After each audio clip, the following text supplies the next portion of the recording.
Agad na inilikas ang mga residente sa Davao Oriental dahil sa mga pagbaha matapos na maglandfall ang bagyong Kabayan. Ang detalye sa report ni Jay Lagang ng PTV Davao.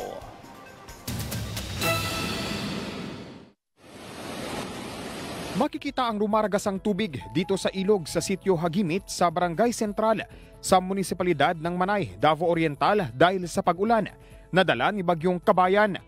Dahil sa pagtaas sa level ng tubig baha, agad na inilikas ang mga residente sa sitio Libtong, Barangay Sentral sa Manay na apektado sa baha.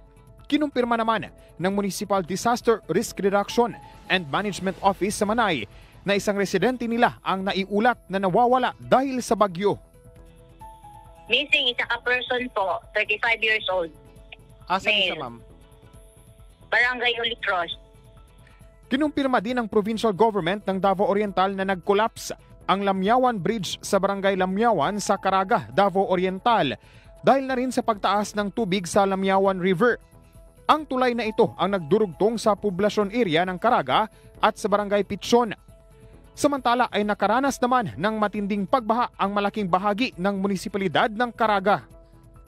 Og ginamonitor din nato dito sa northern part of Davao Oriental og nakik-communicate na permi sa governor dito si Sotero Ninioy.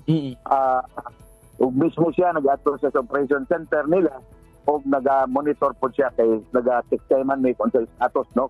Dahil sa epekto ni bagyong Kabayan ay sinuspinding ang klase sa munisipalidad ng Buston, Katiil, Baganga, Caraga at Manay sa Davao Oriental. Kansilado din ang klase at trabahong sa buong probinsya ng Davao del Norte, Davao Occidental at Davao de Oro. Bagamat suspendido din ang trabaho sa mga tanggapan ng pamahalaan sa Davao City, ay pumasok pa rin sa opisina ng Department of Health Region 11 ang ilan sa kanilang mga empleyado. Nami diri especially our team na members sa disaster to conduct, for example, na nahitabo, to conduct our rapid assessment.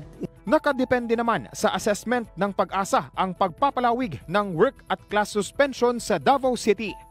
Then again, ang CDRRMO together with the rest of the LGU nag-monitor ta sa dagan sa panahon o we will announce accordingly if nagyo need to extend.